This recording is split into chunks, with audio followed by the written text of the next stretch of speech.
It is January 1804 at the Old Bailey, London's Central Criminal Court. A 29-year-old man named Francis Smith stands before the judge, freely admitting that he fired the shot that killed a man in cold blood. But Smith is not entering a plea of guilty. He is pleading innocent. His defense is unique in British legal history. He claims he fired his weapon in self-defense, genuinely believing the figure approaching him in the dark was a supernatural entity. This presents the court with a dilemma. The law understands self-defense against a human threat. If Smith had shot a highway robber to protect his own life, he would be cleared. However, there is no legal precedent for a homicide committed because of a fear of a supernatural monster. To understand how the highest court in the land was forced to debate the existence of spirits, we have to look at the hysteria that gripped an English village in the months leading up to the trial. The British legal code, built on the assumption of objective logic, struggled to reconcile a violent act with a motive rooted in irrational panic. In late 1803, the village of Hammersmith sat on the edge of London's expansion. Its winding dirt roads were unpaved, its lanes unlit, and the heavy winter fogs rolled off the River Thames. In the dark, isolation breeds superstition. The panic started with a local rumor. A resident had recently taken his own life and was buried in the churchyard. Whispers began to circulate that his soul was unable to find rest, forced to walk among the gravestones at night. This press illustration shows the escalation of those rumors. The specter allegedly began attacking innocent people.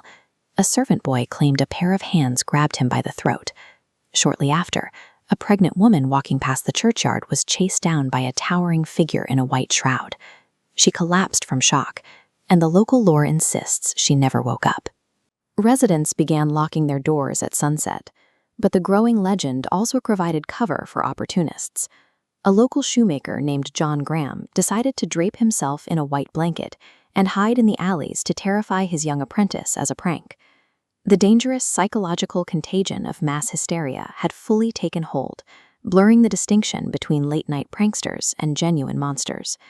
Frustrated by the chaos paralyzing his community, Francis Smith decided to take action. On the night of January 3rd, he armed himself with a loaded gun and went out into the dark to hunt the spirit down.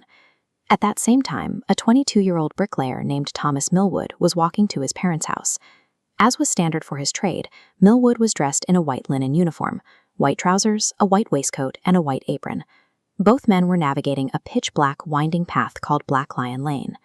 The road was narrow, flanked by tall, dense hedges that blocked out all moonlight. They were walking directly toward each other. Smith hears rustling.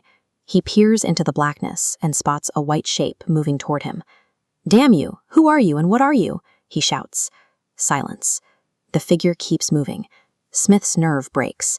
He raises his gun and fires. The white shape collapses to the dirt.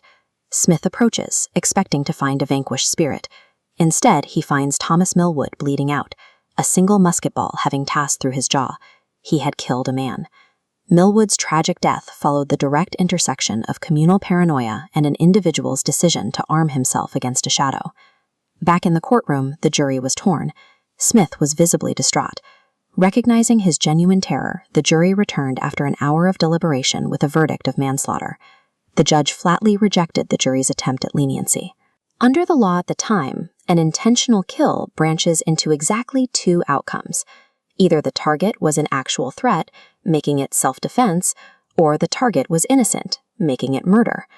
The judge instructed the jury to find Smith guilty of murder and handed down a sentence of death by hanging. Massive public interest led King George III to pardon Smith to 1 year of hard labor, but this didn't fix the underlying problem. The case exposed a gap regarding a mistaken belief of fact. How should the state judge someone whose perception of reality is wrong, even if their fear is genuine? This case sparked a debate over the limits of self-defense and mistaken belief that British courts would revisit for over 100 years, finally reaching a formal resolution in the 1980s. While the Hammersmith Ghost was never more than an invention of the local imagination, the consequences of that fiction were permanent. The case remains a study in how public panic can force a lasting change in the way a legal system defines a reasonable mistake.